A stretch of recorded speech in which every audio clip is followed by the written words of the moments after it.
समाचार રાજકોટથી ઘંટેશ્વર વિસ્તારમાં ચોર ત્રાટક્યા। ચડ્ડી બનિયાનધારી ટોળકી ચોરી કરીને પલાયન થઈ ગઈ। ગુલમોહર વુડ્સ પ્રોજેક્ટમાં ચોરીની ઘટના બની હતી। ચોર અહીં ત્રાટક્યા। વહેલી સવારે 4:15 વાગે બનેલી ઘટનાના સીસીટીવી સામે આવ્યા। ચોરી કરવા આવેલા ચડ્ડી બનિયાનધારી 6 શખ્સો સીસીટીવીમાં જોઈ શકાય છે। ચોરી કરવા આવેલ ગેંગ તિજોરી તોડવાનો પ્રયત્ન કરે છે, પરંતુ તિજોરી ન તૂટી। સીસીટીવીના આધારે ક્રાઇમ બ્રાન્ચ અને ગાંધીગ્રામ પોલીસે તપાસ શરૂ કરી છે। समाचार वडोदराથી જ્વેલર્સના શોરૂમમાં ચોરી બની। ચોરીની ઘટના બની। 10 લાખની સોનાની બંગડીની ચોરી થઈ। ગ્રાહકના સ્વાંગમાં આવેલી મહિલાઓએ ચોરીની ઘટનાને અંજામ આપ્યો। સીસીટીવીમાં ઘટનાક્રમ કેદ થયો। પોલીસે ફરિયાદના આધારે તપાસ આરંભી છે। દિવાળીના તહેવારો નજીક છે, એવામાં જ્વેલર્સ ધ્યાન રાખજો। આ સીસીટીવી ફૂટેજ તમારી માટે પણ એક બોધપાઠ છે। ગ્રાહકના સ્વાંગમાં આવેલ ગ્રાહક જે તમારે જે જ્વેલર્સ છે, જે પણ દાગીના છે, તેની ચોરી કરીને પલાયન થઈ જઈ શકે છે। વડોદરામાં આ ઘટના બની, જેના સીસીટીવી ફૂટેજ સામે આવ્યા છે। ગ્રાહકના સ્વાંગમાં મહિલાઓ અહીં ચોરીની ઘટનાને અંજામ આપીને પલાયન થઈ જાય છે।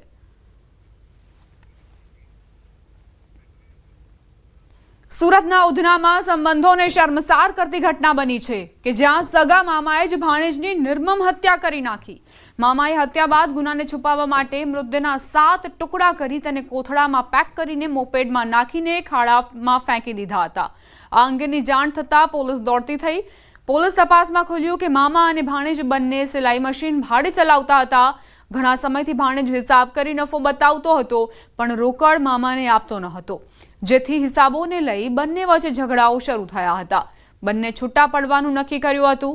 તે પહેલા જ ઘરે ગયા બાદ મામાએ ભાણેજને મોતને ઘાટ ઉતારી દીધો। હત્યાનો 1 મહિના પહેલા જ પ્લાન બનાવ્યો હતો। ભાણેજ ઊંઘમાં હતો ત્યારે જ મામાએ હથોડી વડે તેના માથામાં ગંભીર ઘા મારી તેની હત્યા કરી નાખી હતી। હત્યા કરી પુરાવા છુપાવવા માટે યુટ્યુબ પરથી જાણકારી મેળવી હતી। છેલ્લા 1 મહિનામાં તેણે 20 વખત અલગ અલગ માહિતી મેળવી હોવાની પોલીસ સમક્ષ કબૂલાત કરી। પોલીસે આરોપીની ધરપકડ કરી વધુ તપાસ હાથ ધરી છે।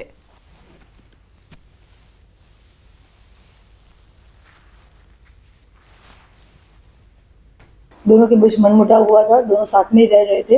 तो पिछले कई दिनों से ऑलमोस्ट 1 महीने से जो आरोपी है उनके मामा वो स्टडी कर रहे थे कि किस तरह से मर्डर किया जाता है, किस तरह से पुरावा भी न मिले, एविडेंस भी न मिले, पुरावा का नाश किस तरह से हो सकता है। बाद में अगर जेल होती भी है, पुलिस पकड़ भी लेती है, तो किस तरह से सजा होती है। लेकिन उनका प्रायोरिटी तो यही था कि किस तरह से पुलिस के पास भी पुलिस भी उनके तक ना पहुंच सके। ये सब स्टडी करने के बाद, R&D करने के बाद उन्होंने लास्ट मंडे को जो अपना भांजा है उसको सिर पे हथौड़ा मार के उनकी हत्या की। समाचार वडोदराથી તંત્રની બેદરકારીના કારણે દંપતી ખાડામાં પડ્યું। રાવપુરા કોઠી 4 રસ્તા પર ઘટના બની। રોડ પર પટકાતા મહિલાને માથામાં ઈજા પહોંચી। મહિલાને સારવાર માટે હોસ્પિટલ ખસેડાઈ। તંત્રએ માત્ર બેરિકેડિંગ મૂકીને સંતોષ માન્યો। છેલ્લા ઘણા સમયથી રોડ પર ખાડો હોવાના કારણે અકસ્માત થવાનો ભય સતત સતાવે છે। જો કોઈ દુર્ઘટના સર્જાય તો જવાબદાર કોણ, તેને લઈ પણ સવાલ ઉઠ્યા। રસ્તા આગળ લોખંડની એંગલ મેલી છે અને આ ખાડા પૂરતા નહીં। આ કોર્પોરેશન વાળા કેટલા દિવસથી આ કોરાટ નીકળી ગયો, વરસાદ જતો તો ખાડા પૂરતા નહીં અને આ એક્સિડન્ટ થાય તો જવાબદાર કોણ? આ મારી વાઈફને માથામાં વાગ્યું છે। જો લોખંડની એંગલ, આ કોઠી 4 રસ્તા ખાડાને લીધે પડી ગયા અમે। ખાડો હતો ને તે બાજુવાળા સ્કૂટર દબાયું ને પા ગબડી પડ્યા અમે ખાડા લીધે। કઈ જગ્યા પર કોઠી 4 રસ્તા તંત્રને શું કહેવાનું? એક તરફ વડોદરા મહાનગરપાલિકાના મ્યુનિસિપલ કમિશનર અરુણ મહેશ બાબુ જે છે તે અધિકારીઓને સૂચના આપી રહ્યા છે કે ચોમાસું જતું રહ્યું છે, હવે આળસ ખંખેરો અને શહેરમાં જ્યાં ખાડા પડ્યા છે એ ખાડાનું પુરાણ કરો। પરંતુ આજે અધિકારીઓ છે તેઓ મ્યુનિસિપલ કમિશનરના આદેશને ઘોડીને પી ગયા છે। એના કારણે જે નિર્દોષ નાગરિકો છે તેઓ આ ખાડાઓનો ભોગ બની રહ્યા છે। આ દ્રશ્યો તમે જોઈ રહ્યા છો તે કોઠી 4 રસ્તા પાસેના દ્રશ્યો છે અને કોઠી 4 રસ્તાથી સલાટવાડા તરફ એક વૃદ્ધ દંપતી જે છે તે પસાર થઈ રહ્યું હતું અને વૃદ્ધ દંપતીનું જે એક્ટિવા છે તેનું બેલેન્સ બગડ્યું અને તેઓ બંને નીચે પટકાયા હતા અને જે વૃદ્ધ મહિલા છે તેને માથાના ભાગે અને હાથના ભાગે ઈજાઓ પહોંચી છે। ત્યારે દ્રશ્યોમાં જોઈ શકાય છે કે એક વૃદ્ધ મહિલા જે છે તે ઈજાગ્રસ્ત થયા બાદ વડોદરા મહાનગરપાલિકાના જે સ્માર્ટ અધિકારીઓ છે તેમણે બેરિકેડ મૂકીને સંતોષ માન્યો છે। ઘટનાને લાંબો સમય વીતી ગયો પરંતુ હજી સુધી આ જે ખાડો છે તેનું સમારકામ થયું નથી. એટલે ચોક્કસથી વડોદરા મહાનગરપાલિકાના જે સરકારી બાબુઓ છે તેમની કાર્યપદ્ધતિ સામે સવાલ ઊભો થાય. ઉલ્લેખનીય બાબત છે કે મ્યુનિસિપલ કમિશનરે કડકમાં કડક સૂચના આપી છે કે કોઈપણ ભોગે તમામ ખાડાનું સમારકામ કરો, પરંતુ અધિકારીઓ જે છે તે મ્યુનિસિપલ કમિશનરની વાત સાંભળવા માટે તૈયાર નથી અને પોતાની મનમાની ચલાવી રહ્યા છે. એના કારણે જે નિર્દોષ વાહન ચાલકો છે તેઓ અકસ્માતનો ભોગ જે છે તે બની રહ્યા છે અને વાહન ચાલકો જે છે તે આ ખાડાઓના કારણે ઇજાગ્રસ્ત થઈ રહ્યા છે. હાર્દિક દીક્ષિત, ન્યૂઝ 18 ગુજરાતી, વડોદરા. જૂનાગઢમાં બિસ્માર રસ્તાને લઈને કોંગ્રેસનો વિરોધ. બિસ્માર રસ્તાથી લોકો ત્રાહિમામ પોકારી ઉઠ્યા છે. કોંગ્રેસ દ્વારા સહી ઝુંબેશ કેમ્પેન હાથ ધરાયું છે. 4 દિવસમાં 20,000થી વધુ નાગરિકોની સહી લેવાશે. નાગરિકોની સહીવાળું આવેદનપત્ર કમિશનરને પાઠવાશે. દર વર્ષે દિવાળી પહેલા રસ્તા બનાવવાની મહાનગરપાલિકા લોલીપોપ આપે છે. 15 ઓક્ટોબરે કોંગ્રેસ દ્વારા મોટી સંખ્યામાં લોકોને સાથે રાખી આવેદનપત્ર અપાશે. રસ્તાઓ અતિશય બિસ્માર હાલતમાં છે. અમે પોતે ડ્રાઇવિંગ કરીએ અને નગરપાલિકામાં થોડુંક જાગે સગવડ થાય અને રસ્તાઓ થોડાક સુધારે. અતિશય ખાડા, રોડ ઉપર ખાડામાં રોડ છે કે રોડ ઉપર ખાડા છે ખબર નથી પડતી. અતિશય મુશ્કેલી પડે. બજેટ બહાર પડે એટલે કોર્પોરેશનના સત્તાધીશો એક જાહેરાત કરે કે આવતી દિવાળીએ આ રસ્તા નવા બનાવશું, પરંતુ આવી 7-8 દિવાળી જતી રહી, હજુ સુધી આ નવા રસ્તાનો લાભ જૂનાગઢની પ્રજાને મળ્યો નથી. આજે જૂનાગઢ શહેર કોંગ્રેસ સમિતિના તમામ હોદ્દેદારો સાથે અમે 20,000 સહી એકત્રિત કરવાનું આ સહી ઝુંબેશ ઉપાડ્યું છે. 11 તારીખથી લઈ અને 14 તારીખ સુધી શહેરના અલગ અલગ વિસ્તારમાં સહી ઝુંબેશ ચાલશે. 20,000 સહી એકત્રિત કરી 15મી તારીખે કમિશનરશ્રીને આવેદનપત્ર આપવાનું નક્કી કર્યું છે. ભરૂચ સિવિલ હોસ્પિટલમાંથી બેદરકારીનો ચોંકાવનારો બનાવ બન્યો છે. કોલ્ડ સ્ટોરેજમાં ટેકનિકલ ખામીના કારણે 5 મૃતદેહો સડીને ફૂલી ગયા હતા અને સમગ્ર પીએમ રૂમમાં તીવ્ર દુર્ગંધ પ્રસરી હતી. આ ઘટનાની જાણ થતાં સામાજિક કાર્યકર ધર્મેશ સોલંકી તાત્કાલિક સ્થળ પર આવ્યા અને માનવતાના નાતે પાલિકાની એમ્બ્યુલન્સ બોલાવી મૃતદેહોને અંતિમ સંસ્કાર માટે મોકલાવ્યા. હોસ્પિટલ પ્રશાસન હવે કોલ્ડ સ્ટોરેજનું સમારકામ કરી રહ્યું છે, પરંતુ અગાઉ પણ આવા બનાવો બન્યા હોવાથી યોગ્ય જાળવણીને લઈને સવાલ ઉઠી રહ્યા છે.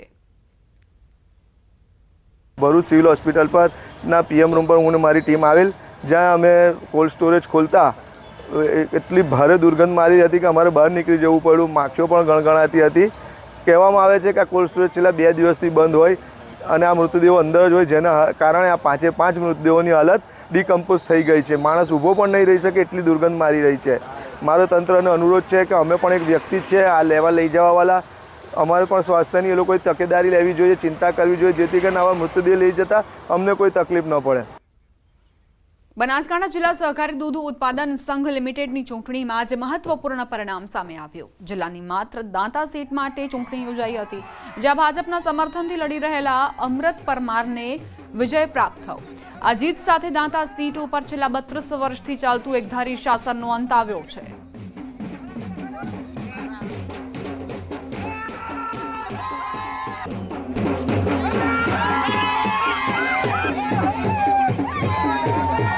બનાસ ડેરીની જે 16 સીટો હતી નિયામક મંડળની, એમાંથી 15 તો બિનહરીફ થઈ ગઈ હતી. દાતાની ચૂંટણી હતી જેનો આજે મતગણતરી હતી, જે પશુપાલકોના આશીર્વાદથી અમને 85માંથી 55 વોટ અમને મળ્યા હતા. અને જે સામેના જે ડિરેક્ટર હતા તેમનું શાસન 32 વર્ષથી હતું. એટલે પશુપાલકોના ખૂબ બધા આશીર્વાદ અમને મળે અને અમે વિજય થયા છે. તો પશુપાલકોના હિત માટે અમે સદાય કામ કરતા રહીશું. જામનગરમાં ઈદ મિલાદના જુલુસમાં થયેલી વિવાદિત ટિપ્પણી મુદ્દે પોલીસ હરકતમાં આવી છે. પોલીસે જાતે ફરિયાદી બની 7 શખ્સોની ધરપકડ કરી લીધી. વિવાદાસ્પદ નારા લગાવનાર શખ્સો સામે પોલીસે કાર્યવાહી કરી છે. આરોપીઓ દ્વારા વિડીયો વાયરલ કરી કોમી વૈમનસ્ય ફેલાવવાનું કૃત્ય આચર્યું હતું. શખ્સો દ્વારા વિવાદાસ્પદ ટિપ્પણી કરતો વાયરલ વિડીયો જેને જોઈને પોલીસે આરોપીઓને કોર્ટમાં રજૂ કરી 2 દિવસના રિમાન્ડ મેળવ્યા છે. જાંચ કરી અને વિડીયોમાં જો દેખાઈનારા લોકો પૈકી હાલ 7 લોકોને આઈડેન્ટિફાઈડ કરવામાં આવ્યા છે અને તમામ વિરુદ્ધ ભારતીય ન્યાય સંહિતાની કલમ 196(1)(a)(b) તેમજ 351(1)(a), 351(3) મુજબની ફરિયાદ દાખલ કરવામાં આવેલી છે અને હાલ આ 7 આરોપીઓને પોલીસ કસ્ટડીમાં લઈ અને આગળનું ઇન્વેસ્ટિગેશન ચાલુ છે. નડિયાદ શહેર કોંગ્રેસમાં ગાબડું પડ્યું. માલધારી સમાજના આગેવાન રાજુ રબારી સહિત 50થી વધુ કાર્યકરો ભાજપમાં જોડાયા. કાર્યકરોએ કમલમમાં યોજાયેલા કાર્યક્રમમાં ભાજપનો ખેસ પહેરીને વિધિવત રીતે કેસરીઓ ધારણ કર્યો હતો. કાર્યક્રમમાં જિલ્લા મહામંત્રી અમિત ડાભી, રાજેશ પટેલ, શહેર ભાજપ પ્રમુખ વિરાગ શાહ સહિતના નેતાઓ હાજર રહ્યા. માલધારી સેલનો પ્રમુખ નડિયાદ શહેર કોંગ્રેસમાંથી આજે વિધિપૂર્વક કોંગ્રેસને છોડીને ભાજપમાં અમારા 50 મિત્રો સાથે અને વડીલો સાથે હું ભાજપમાં જોડાઈ રહ્યો છું.